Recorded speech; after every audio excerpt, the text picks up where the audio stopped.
So hey welcome to the channel Study Verse. आज हम लोग करने वाले हैं chapter 1 class 10th cell the unit of life का पार्ट 3। पार्ट 1 एंड 2 मैंने पहले से डाल दिया है और उसका लिंक डिस्क्रिप्शन में है और कमेंट बॉक्स में है, आप जाके चेक कर सकते हैं। सो आज हम लोग करने वाले पार्ट 3, ठीक है। पार्ट 3 में, पार्ट 2 में हमने किया था यहाँ तक, डिड यू नो तक हमारा हो गया था, ठीक है। अब हम लोग करने वाले हैं पार्ट 3 में उसके आगे।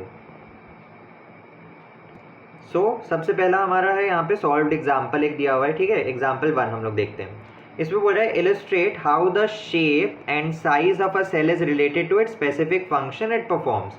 तो पिछले यानी पार्ट 2 में हम लोगों ने ये पढ़ा था कि सेल्स जो है वो उनके काफ़ी ज़्यादा डिफरेंट शेप होते हैं, डिफरेंट साइज होते हैं और वो डिफरेंट फंक्शन परफॉर्म करते हैं, ठीक है। तो अब यहाँ पे क्या बता रहा है कि कोई एक सेल, उसका शेप और साइज जो है वो उसके फंक्शन से, कि वो क्या फंक्शन कर रहा है उससे रिलेटेड होता है, ठीक है। जैसे कि अगर कोई बहुत इंपॉर्टेंट जगह है जहाँ पे जैसे कि ब्रेन और हार्ट है, वो काफ़ी इंपॉर्टेंट जगह है, तो वहाँ पे जो है उस सेल्स का शेप और साइज अलग होगा जो कि ब्रेन और हार्ट के फंक्शंस को परफॉर्म करने के लिए होगा, ठीक है। यानी उनका साइज और शेप जो है वो डिफरेंट होगा बाकी जो सेल्स है उससे, ठीक है। मतलब जैसे हमारे सोल्यूशन पे एग्जांपल दिया है, एक बार ये वाला देखते हैं। डिफरेंट टाइप्स ऑफ सेल्स, ये मैं पढ़ रहा हूँ सोल्यूशन, ठीक है। Different types of cells with different shapes and sizes are present in our body. हम लोग को पता है कि सेल्स बहुत अलग अलग तरीके के शेप के और साइज के सेल्स हमारे बॉडी में हैं, ठीक है। फिर बोल रहे हैं a cell's shape and size are relevant to the specific function it performs. यानी सेल का जो शेप है और साइज है वो उसके फंक्शन से रिलेटेड है, यानी जैसा उसका फंक्शन होगा उसके हिसाब से उस सेल का शेप होगा, उस सेल का साइज होगा। फिर यहाँ पे एग्जांपल दिया हुआ है इसी चीज़ को प्रूव करने के लिए कि the irregularly shaped white blood cells is a case in point. यहाँ पे एग्जांपल किसका दिया हुआ है हम लोग को? वाइट ब्लड सेल्स का, यानी WBCs का, ठीक है। WBC का हम लोग जानते हैं कि शेप जो है WBC का इरेगुलर होता है, ठीक है। इरेगुलर या फिर उसको और क्या बोलते हैं हम लोग? अमीबॉइड, ठीक है, क्योंकि अमीबा का भी शेप इरेगुलर होता है तो इसको हम लोग अमीबॉइड शेप भी बोलते हैं, यानी कुछ ऐसा होता है, ठीक है। WBC यानी उसका कोई शेप नहीं है, इट इज इरेगुलर, ठीक है। फिर यहाँ पे हम लोग को ये बताया अ white blood cells protect the body by killing harmful foreign bodies. अब वाइट ब्लड सेल्स का काम क्या होता है ये बताया। वाइट ब्लड सेल्स का फंक्शन, यानी ठीक है, काम क्या होता है, मतलब फंक्शन क्या होता है, उसका फंक्शन होता है to protect the body from the foreign substances, ठीक है। फॉरेन सब्सटेंसेस यहाँ पे किसको बोल रहा है? जैसे वायरस, कोई बैक्टीरिया या वायरस जो है हमारी बॉडी में एंटर करता है तो उसको वाइट ब्लड सेल जो है वो एनगल्फ कर लेता है, ठीक है। Whenever it encounters any antigen, antigen वहाँ पे यहाँ पे यही है, foreign substances like bacteria and viruses, ठीक है। तो whenever white blood cell encounters any antigen it changes its shape accordingly and engulfs the antigen। तो वाइट ब्लड सेल जो है उसका कोई शेप नहीं है, वो इरेगुलर है, ठीक है। तो वो जब भी कोई एंटीजन आता है हमारे बॉडी में एंटर करता है तो वो उसके हिसाब से अपने शेप को बदल लेता है, उसे एनगल्फ कर लेता है, यानी उसे पकड़ लेता है, बोल सकते हैं एक तरीके को। एनगल्फ करना मैं अभी बता रहा हूँ, और फिर उसे डाइजेस्ट कर लेता है, ठीक है। तो यहाँ पे वही बता रहा है कि फंक्शन, उसका फंक्शन क्या है? To eliminate the foreign substances which are harmful to our bodies, और उस फंक्शन के हिसाब से वो अपना साइज और शेप बदल लेता है। यही बात को प्रूव करने के लिए उसने वाइट ब्लड सेल्स का एग्जाम्पल दिया, ठीक है। तो चलते हैं हम लोग अपने कंसेप्ट की तरफ, ठीक है। अब मैं बताता हूँ, जैसे कि ये बॉडी में हमारी एक वायरस है, ठीक है। रुको, वायरस को रेड कलर से दिखाते हैं। सपोज कि ये एक वायरस है या बैक्टीरिया है, ठीक है, और ये हमारा अमीबा या इरेगुलर शेप का हमारा WBC है, ठीक है। ये WBC है, ये WBC है, और ये हमारा वायरस है या बैक्टीरिया, वायरस या बैक्टीरिया या एंटीजन बोलेंगे इसको अपन डायरेक्ट, ठीक है। वायरस बैक्टीरिया नहीं लिखेंगे, इसको हम लोग एंटीजन बोलेंगे। ये हमारा एंटीजन है और ये हमारा WBC है, ठीक है। ये फर्स्ट स्टेप हो गया। सेकेंड स्टेप में अब क्या करेगा? जैसे ही WBC को पता चलेगा कि कोई एंटीजन या फॉरेन सब्सटेंस जो कि हमारी बॉडी के लिए हार्मफुल है वो हमारे बॉडी में एंटर किया है, तो WBC अपना शेप और साइज बदलना शुरू कर देगा, ठीक है। जैसे कि ये है एंटीजन, अब WBC क्या है, धीरे धीरे इसके पास बढ़ेगा और इसको एनगल्फ करने की कोशिश करेगा ऐसे। ये देखो इसने शेप बदल लिया अपना और ये बैक्टीरिया को एनगल्फ कर रहा है, यानी उसको अपने अंदर ले रहा है, उसको पकड़ रहा है ताकि वो उसको डाइजेस्ट करे और फिर हमारे बॉडी के लिए वो मतलब हार्मफुल सब्सटेंस को खत्म कर रहा है। ठीक है, defence system, as a defence system काम करता है WBC। तो ये हमारा सेकेंड स्टेप हो गया। ठीक है, अब थर्ड स्टेप में क्या करेगा, थर्ड स्टेप में उसको पूरा अंदर ले लेगा। ये है एंटीजन और ये है हमारा WBC। ठीक है, ये देखो WBC ने पूरा अपना शेप बदल के उसको अपने अंदर कर लिया। अब फोर्थ स्टेप में क्या होगा, फोर्थ स्टेप में वापस अपने ओरिजिनल फॉर्म में आ जाएगा और हमारा एंटीजन जो है वो इसके अंदर डाइजेस्ट हो जाएगा। ठीक है, ये इसको डाइजेस्ट कर लेगा। समझ आ गया? तो यहाँ पे बस वो यही प्रूफ करने के लिए WBC का एग्जांपल दिया है कि एक सेल जो है वो अपने फंक्शन के हिसाब से साइज या शेप को बदलता है, या उसके हिसाब से उसका साइज और शेप पहले से होता है। ठीक है, ये तो WBC के लिए है कि वो अपना साइज और शेप चेंज कर सकता है, बट बाकी सेल्स जो हैं वो पहले से असाइंड रहते हैं कि उनका शेप ऐसा होगा और उनका साइज ऐसा होगा, तो वो ये वाला फंक्शन करेंगे या फिर ये वाला फंक्शन करेंगे। क्लियर? तो अब हम लोग वापस चलते हैं अपने स्लाइड पे। ठीक है, हम लोग यहाँ पे वापस आ गए। तो यहाँ पे बस यही बताया है, फिर इसने वही बताया, thus the shape of the white blood cell is directly related to its function. Oh sorry. Thus the shape of white blood cell is directly related to the function it performs. ये line बहुत ज़्यादा important है क्योंकि ये conclude कर रहा है कि वाइट ब्लड सेल का शेप और साइज जो है वो डायरेक्टली प्रोपोर्शनल है to the function it performs. तो हम लोगों ने ये तो पढ़ लिया कि सेल्स के शेप और साइज अलग अलग होते हैं और वो उनके फंक्शन से डायरेक्टली प्रोपोर्शनल है। ठीक है, अब हम लोग देखेंगे classification of cells. Classification of cells, इसमें सबसे पहला है based on the number of cells. ठीक है, number of cells, based on the number of cells, that is unicellular and multicellular. अब देखो हमने ये तो पढ़ लिया कि सेल्स जो है वो बहुत सारे, हमारे बॉडी में बहुत सारे सेल्स हैं, क्योंकि ह्यूमन बींग्स हम जो है मल्टी सेल्युलर है। ठीक है, लेकिन कुछ ऑर्गेनिजम्स यानी कुछ लिविंग ऑर्गेनिजम्स ऐसे भी होते हैं जिसके पास सिर्फ एक ही सेल होता है और उनको हम लोग बोलते हैं यूनिसेल्युलर ऑर्गेनिजम्स। तो based on number of cell, यानी कितने नंबर ऑफ सेल है, अगर एक है तो यूनिसेल्युलर। ठीक है, अगर बहुत सारे हैं तो multicellular. So classification of cells में पहला है based on the number of cells, unicellular and multicellular. यहाँ पे दिया हुआ unicellular organism, multicellular organism जैसे कि plants, human beings, unicellular organism जैसे अमीबा,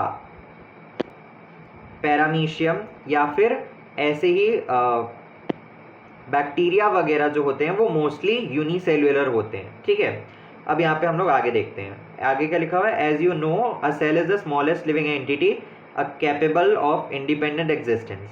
ठीक है, तो हम लोग को ये पता है कि सेल जो है वो स्मॉलेस्ट एंटिटी है, it is the building block of life. ठीक है, ये सब पता है हम लोग को। अब बोल रहा है there are certain organisms that are made up of only one single cell. तो अभी मैंने बताया कि ऐसे ऑर्गेनिजम्स होते हैं जो सिर्फ एक सिंगल सेल से बनते हैं और उनको हम लोग बोलते हैं यूनिसेल्युलर ऑर्गेनिजम्स। एग्जाम्पल ये देखो मैंने अभी बताया, एग्जाम्पल है यूनिसेल्युलर ऑर्गेनिज्म का अमीबा। एग्जाम्पल्स बहुत इंपॉर्टेंट है तो इसे लर्न कर लेना। एग्जाम्पल्स है यूनिसेल्युलर के अमीबा और यीस्ट। यीस्ट क्या होता है अपना वो जो जैसे डोसा या उसके बनाने पे जो अपन का यूज़ करते हैं ना, जैसे डोसा बनाने के लिए क्या उड़द दाल यूज़ होता है, तो हाँ तो उड़द दाल हम लोग यूज़ करते हैं, तो उसको हम लोग रात भर भिगा के रखते हैं ताकि उसमें खमीर मतलब पीस के उसको ऐसे रखते हैं रात भर ताकि उसमें से खमीर उठना बोलते हैं उसको हिंदी में, जिसको हम लोग बोलते हैं फर्मेंटेशन। हाँ, खमीर उठना हिंदी में बोलते हैं, फर्मेंटेशन जिसको बोलते हैं वो यीस्ट के कारण ही होता है। ठीक है, उसमें यीस्ट जो है एक बैक्टीरिया है जो उसमें एक्ट करता है और फर्मेंटेशन का प्रोसेस करता है, तो वो भी एक यूनिसेल्युलर ऑर्गेनिज्म है। ठीक है, अब आगे देखते हैं। अब आगे क्या बोल रहा है, other organisms that is those are made up of more than one cell. ठीक है, अब जो मोर देन वन सेल से बने हुए हैं, एक से ज़्यादा सेल से बने हुए, उनको हम लोग बोलते हैं मल्टी सेल्यूलर ऑर्गेनिजम्स, इसके एग्जाम्पल्स क्या दिए हुए हैं? ऑब्वियसली ह्यूमंस यानी हम लोग मल्टी सेल्यूलर ऑर्गेनिजम्स हैं, प्लांट्स और एनिमल्स, ठीक है, ये सारे मल्टी सेल्यूलर ऑर्गेनिजम्स है यानी एक से ज़्यादा सेल से बने हुए हैं। नेक्स्ट हमारा दिया हुआ है, नेक्स्ट पॉइंट दिया हुआ है, multi cellular organisms can perform a variety of task efficiently due to division of labor. Very important, very important. This gives the organism a wide range of adaptabilities to survive. अब ये यहाँ पे क्या बोल रहा है? मल्टी सेल्यूलर ऑर्गेनिजम्स में division of labour होता है। डिवीजन ऑफ लेबर का मतलब क्या है? यहाँ पे कंसेप्ट्स ये वाले को क्लियर करेंगे, ठीक है। तो आप लोग कंसेप्ट्स का स्क्रीनशॉट ले सकते हैं क्योंकि मैं छोटे में यहाँ पे एक्सप्लेन कर देता हूँ, तो आपको एक बार देख के फ्लैश कार्ड जैसे आपको देखने में आसानी होगा, ठीक है। तो अभी मैंने क्या बताया? तो अभी हमने क्या देखा कि मल्टी सेल्यूलर ऑर्गेनिजम्स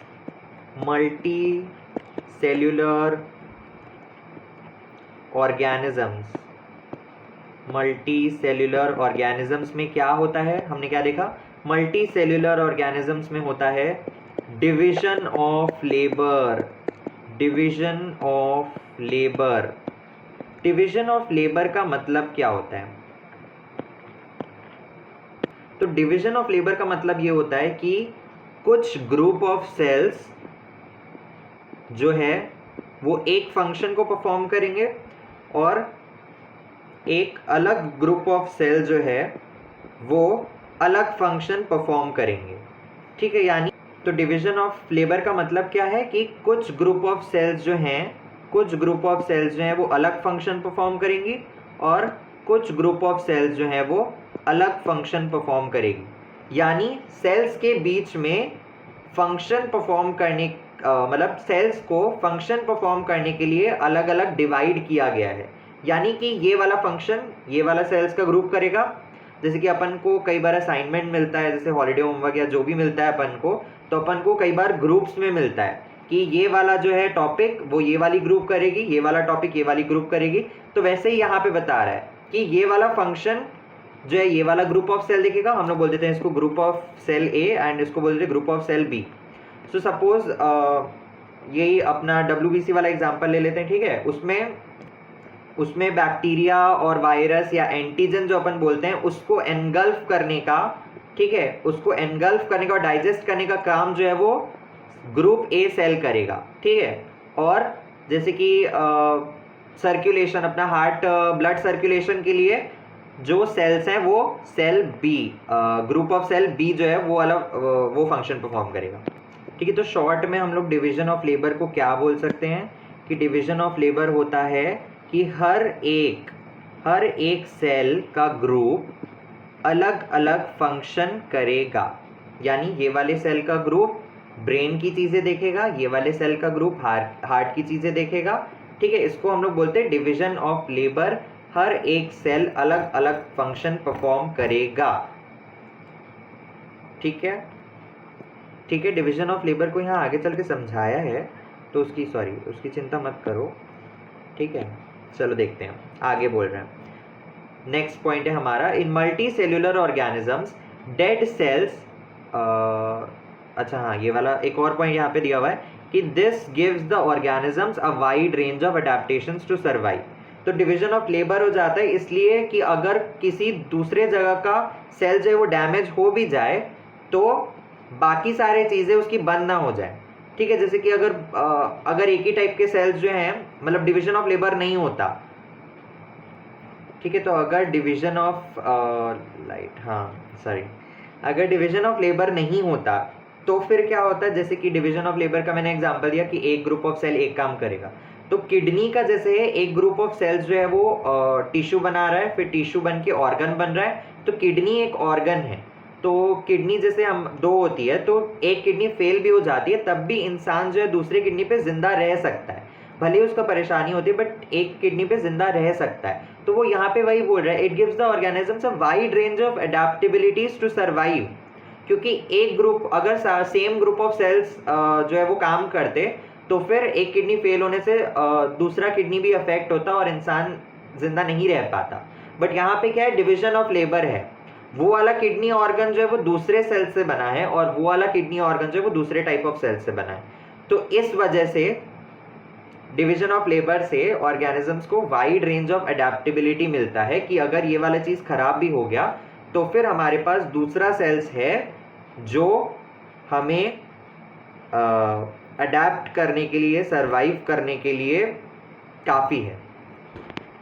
तो ये काफ़ी सिंपल सी चीज़ है, शायद मैंने थोड़ा ज़्यादा अजीब सा बोल दिया, sorry.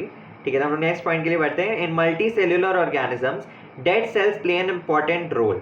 For example the dead epidermal cells in animal skin protects the underlying cells. तो अब हम लोग आ जाते हैं डिवीजन ऑफ लेबर, जिसको यहाँ पे अच्छे से एक्सप्लेन किया हुआ है। ठीक है, तो यहाँ पे बताया डिवीजन ऑफ लेबर, ये जो भी है ये नहीं लिखा है, ये डिवीजन ऑफ लेबर ही है। ठीक है, division of labour refers to specialised roles of different organs present in a multicellular organisms. तो मैंने बता दिया था कि डिवीजन ऑफ लेबर का मतलब वही है कि अलग अलग ऑर्गन्स का अलग अलग रोल है।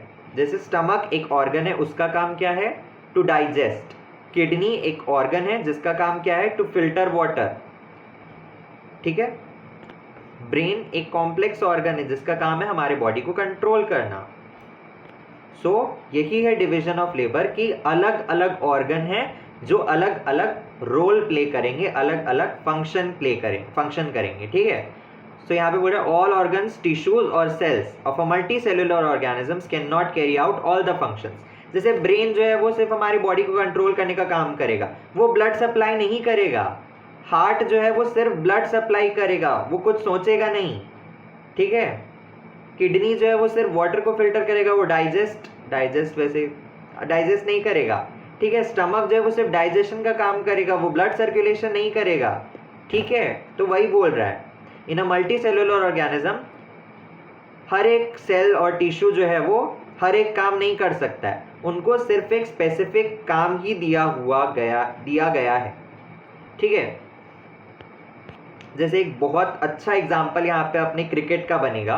जैसे कुछ लोग जो हैं वो बैटिंग में बहुत अच्छे होते हैं। ठीक है, कुछ लोग मतलब बैटिंग ही कर सकते हैं, उन लोगों को बैटिंग ही अच्छा लगता है, उन लोग बैटिंग में ही अच्छे हैं। उन लोग को बॉलिंग अच्छा नहीं आता है, उन लोग बॉलिंग नहीं कर सकते हैं। ठीक है, दूसरा आता है बॉलर्स जो सिर्फ बॉलिंग कर सकते हैं, उनको बैटिंग नहीं आती, वो नहीं करेंगे, बैटिंग नहीं करना आता उन लोग को। ठीक है, तीसरे हमारे आते हैं ऑलराउंडर्स, उसका यहाँ पे कोई काम नहीं है। ठीक है, तो यहाँ पे सिर्फ बैटिंग और बॉलिंग वाला केस लेंगे। ठीक है, ऑर्गन्स को बैटर और बॉलर मान लेते हैं कि वो सिर्फ बैटिंग ही कर सकते हैं, यानी वो सिर्फ एक ही फंक्शन कर सकते हैं। ठीक है, या फिर सिर्फ बॉलिंग ही कर सकते हैं, मतलब सिर्फ एक स्पेसिफिक फंक्शन कर सकते हैं, दूसरा कुछ नहीं कर सकते हैं। तो यहाँ पे बहुत इंपॉर्टेंट है कि all organs, tissue, cells of a multicellular organism can not carry out all the function. All rounder का कोई रोल नहीं है यहाँ पे, कोई ऑलराउंडर नहीं है। ठीक है, फिर बोल रहा है each of them is evolve to carry out specific set of task. जैसे मैंने अभी बताया कि हर एक ऑर्गन का अलग अलग स्पेसिफिक फंक्शन है। Each organ system coordinates with the other. अब ये नहीं है कि वो लोग एक दूसरे के काम को देखते नहीं या फिर सिर्फ वो अपना ही काम करते जा रहे, तो फिर बॉडी चलेगा कैसे। ठीक है, वो लोग एक दूसरे को सपोर्ट करते हैं। ठीक है, एक दूसरे को सपोर्ट करते हैं, ऑर्गन सिस्टम्स जो हैं वो एक दूसरे को सपोर्ट करते हैं। ठीक है, जैसे नर्वस सिस्टम जो है सर्कुलेटरी सिस्टम से जुड़ा हुआ है, सर्कुलेटरी सिस्टम एक्सक्रीटरी सिस्टम से जुड़ा हुआ है, सर्कुलेटरी सिस्टम ब्रीथिंग सिस्टम से जुड़ा हुआ है। ठीक है, ये सारे मिलजुल के काम करते हैं, बट एक ऑर्गन एक स्पेसिफिक फंक्शन ही करता है।